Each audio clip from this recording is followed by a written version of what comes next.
I'm sorry, I'm a little nervous. Everyone was, and I'll try to do my best. First thing first, I'm so grateful for this opportunity, because it's been my dream from my childhood to go mission trip like this. I wanted to be a doctor, but unfortunately I didn't get good score in high school. That's a different story. But besides who we are, God opens the door always to go out on a mission trip. And I'm so grateful for Dr. Muddy and family, and he was thinking of us, our family, for this trip. So I'm so grateful.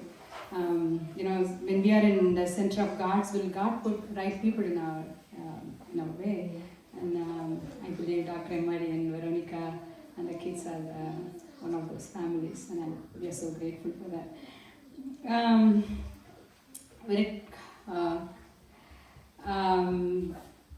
If you want me to talk about the trip as a lot, I think the time is not enough.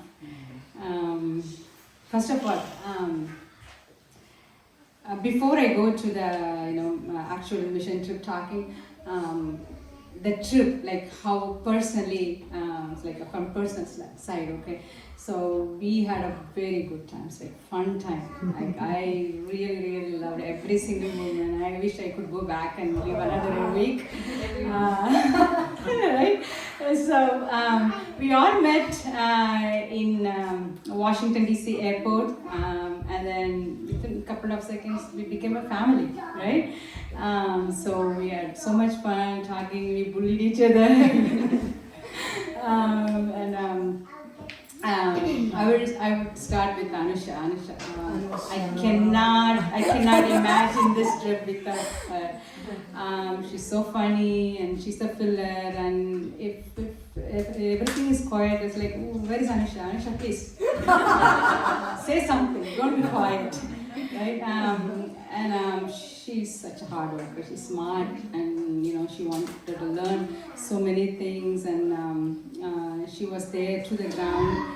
And Jessica, I felt like I was with my sister. That's all I can say. She's such a sweet person I ever seen, and she's to the ground to go. And one of the difficult part for me is using the bathroom.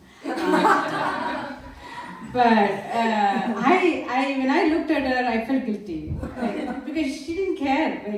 Whenever she wanted to go, the bathroom is like probably 100 years old, right? So I felt like, okay, no, I shouldn't be complaining about the bathroom. So I saw her, the serving heart in her, and going out to play with the children and all these things, and I was really impressed. Kevin brother, he doesn't talk much, but man, you got to see him. Like he's like right there whenever we need. I mean, he goes to the people and pray over them, continually talk to them. It's like. So I told him, like, brother, I learn a lot from you, even though you don't talk much. Yeah, it's such a blessing to work with him. And at the end, Jonathan, being a teenager, it was very hard for him to put up with us. All these like old 40s jokes.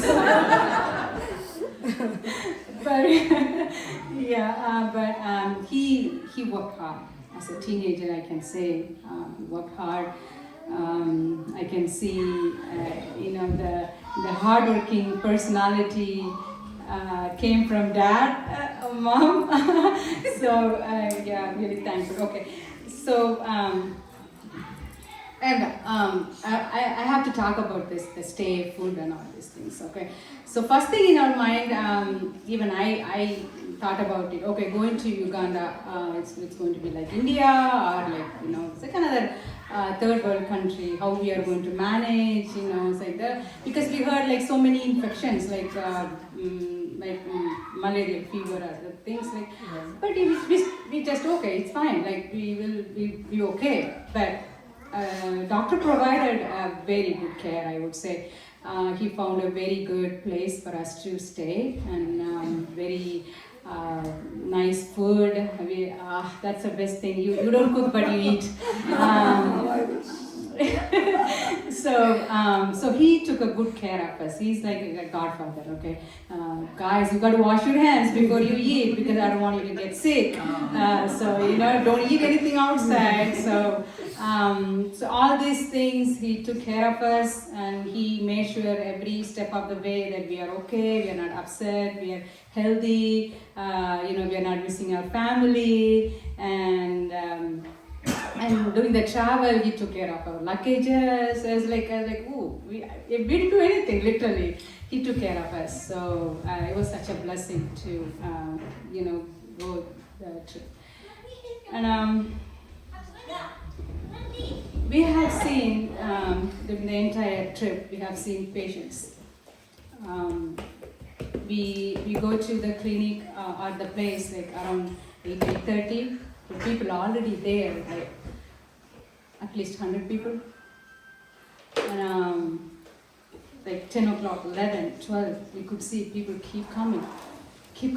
It's like, oh man, it's so many people. How we are going to handle them? But we pushed through, and we, especially Dr. Barely, took a break. You say, Prabhu, I'm not able to take it. I'm not used to this. Okay, I say, brother. So what he does, he just takes like only 30 minutes break, and even with the alarm. As soon as the alarm goes off, he said, okay, let me go. So people coming like anything. So. And we've seen babies, with malarial fevers, and we've seen moms with stomach pain, right? Like the lady she was talking about, I saw her from the distance, like she was like hanging upside down, literally, like hanging upside down. And I thought like maybe she's speaking something. But after a few minutes, like she was still in the same position, it's like something going on. Like. So when I approached her and her mom was there, she was able to speak English and she said she's in terrible pain. That's how it all started. Like Anusha and Jessica pitched in and helped her to get out of pain. And 70-year-old son carried 90-year-old dad to the clinic, literally carried, because they didn't have any transportation, like no bus, nothing. The boda, which means like motorcycle, that's the only way, but not everybody has access to it. One lady, she was crawling on her feet for years, and she was in pain, so she came over there for medications. And 2 men carried a woman. She was already paralyzed, but she's not going to go walk anyways, but she wasn't much pain again. She was in need of pain medication. People were there for basic needs, like for example Tylenol, for basic, very very basic need. So being said that, I just want to put all this together in 3 ways. First, let me talk about the people, and then one of my own experience, and then this may be message to Brother Prabhu, why I'm looking forward to go again. Okay, so first thing, the people. I have a verse to read, which is Mark 6:34. When he went ashore to saw a great crowd, and he had compassion on them, because they were like sheep without a shepherd. And he began to teach them many things. A sheep without a shepherd. And you can read a sheep without a shepherd. Bible referring to the people of Israel in many places in the Old Testament and as well as the New Testament. That's how they are. So sheep is totally depend on the shepherd, even for the basic thing. They can go and find the food. They cannot, defend themselves. They cannot drink water. Nothing. Basic, very basic things. They rely on the shepherd. So imagine like the sheep without shepherd. No basic things, no basic medications. So that's how they are. They don't have anything. So we have water bottles to carry water, but what they do, they have water in the plastic bag. It's so heartbreaking to see. So what I did, I shared my lunch with one of the moms. She was sitting next to me. She took the lunch. It was a small wrap, just maybe 6 inches, 7 inches wrap. She cut into probably 4 or 5 pieces and gave the children, and she didn't eat. That's all they have. They come in the morning with no food. They stay all the way till the evening. No food, no water, nothing. They stay there until they see the doctor and get the medications. So they lack the basic need. What I felt is in somewhere in Ezekiel, God says like, "Oh, my people are like a shepherd, sheep without shepherd. So I'm going to set up a shepherd." Like he was prophesying about Jesus. So for my people, he will be the shepherd to them. That prophecy, was fulfilled 2,000 years ago, and that mission started right there, and it's still going. Keep going. That's how the missionaries are. God has been sending so many missionaries to the sheep who are without shepherd, and to feed them the basic. That's what doctor did, and I'm so grateful that I was part of it. And next thing is my own experience. Okay, so there is a girl I met. Her name is some Grace. I'm sorry, Adeline's Grace or something. So what we used to do, we all like under the tent, helping patients to get the medications, and I did a little bit of lab work and stuff. I learned so many things. So in between, we go out and see the people. So I always carry lollipop in my pocket. So the kids come and I give one to them, and as soon as they give a good smile and take pictures, and I show them the selfie. They were so happy. Even sometimes when I go around the old ladies, they sit down and they call me like, come here. And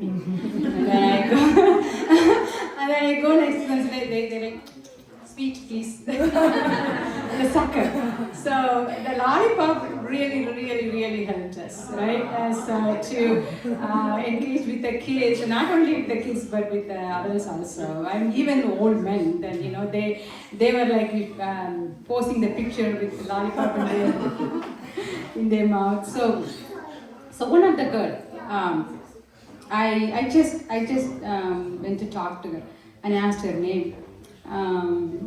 So something in my heart, I did not ask her like regular questions like how are you, or like how old are you, but immediately I asked like, do you know Jesus?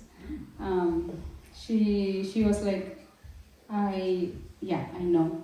And I said, okay, do you know Jesus as God? She's like, no.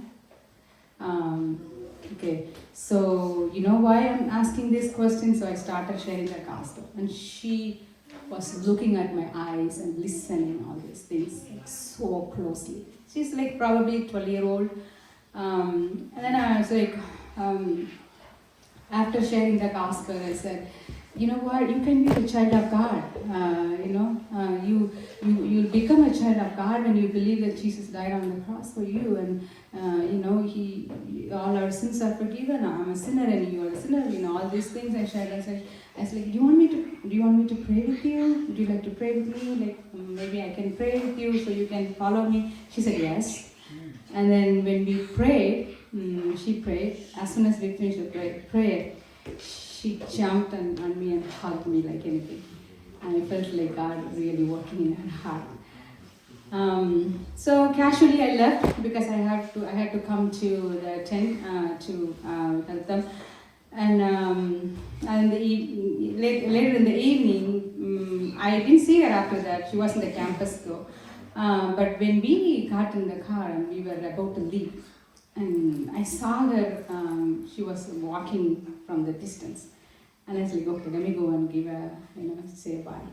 And she was there and said, like, I hugged her and I said, sweetheart, I may not see you again. I don't know if I can come back here, but I know one day I'll see you.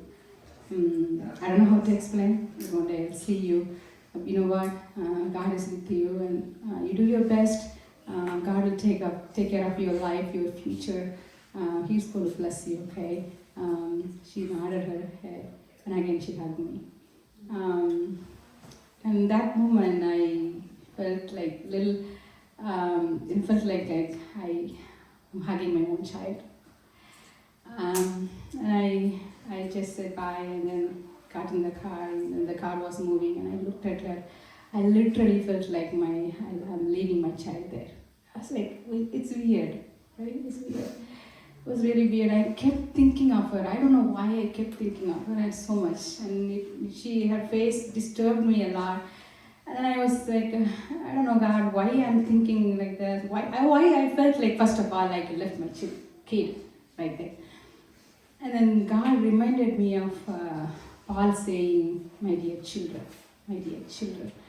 And then, the Holy Spirit was talking to me, kept saying, Paul is not saying my children, not because he's old enough to call them children, or not because he was a preacher, but the bonding that gospel created, between him and the people who heard the gospel and who became children of God. The bonding, that it's very unexplainable, and you cannot put that in the words. But it's something I felt like. Probably I can say like I felt a small bit of it. What Paul was saying. I know many of missionaries out there. They know what we are talking about right now. So I was like, I cried, and I wish I could go back and see her. But I pray that she be all well, and God will definitely use her one day. Okay. Last one. Why? I'm thinking of going again. I'm looking at my husband. He's not here. He's excited. Yeah, they had a good time with that. Sure. There's no mommy to an eye, right? Yeah. I know we are all on the same page. We want to do something for God, because sharing the gospel is not just like not only like sharing the good news, but bringing somebody out of hell. That's what it is, right? So I'm already in mid-40s. I don't know how long I can have the full strength to go out and do these kind of ministries. But this is the opportunity God has given to Dr. Brother, sorry. So it's to me it's I feel like it's a one-time opportunity. It's a lifetime opportunity. So I really want to go again before my strength is gone. Otherwise, it's the safest place. He will make sure like the place we live is safe, and the food we eat is safe, and he'll make sure like we are not missing our family. And he tries to joke around, but sometimes we laugh, sometimes we don't.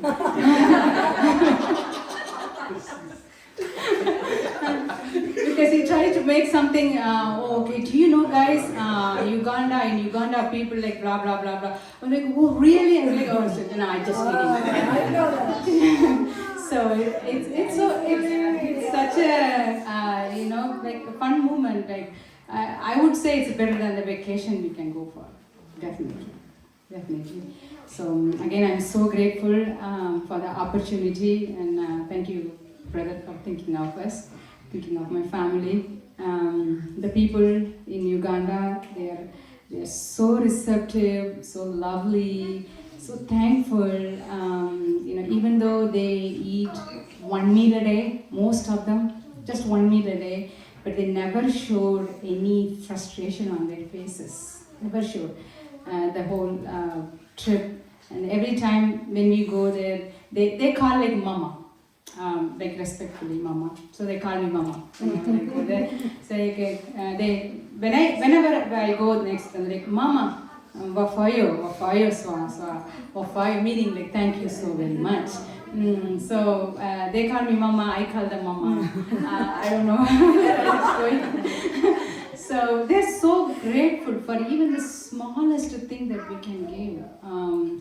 And at the last day, we just gave all our snacks, like the snacks that we brought to them. It's the smallest thing, but they're so very grateful for that. And when we see it, like we are so humble before God, all the life that He has given. Even though I don't deserve it, I'm so grateful to God. Looking forward to do that again. It's better.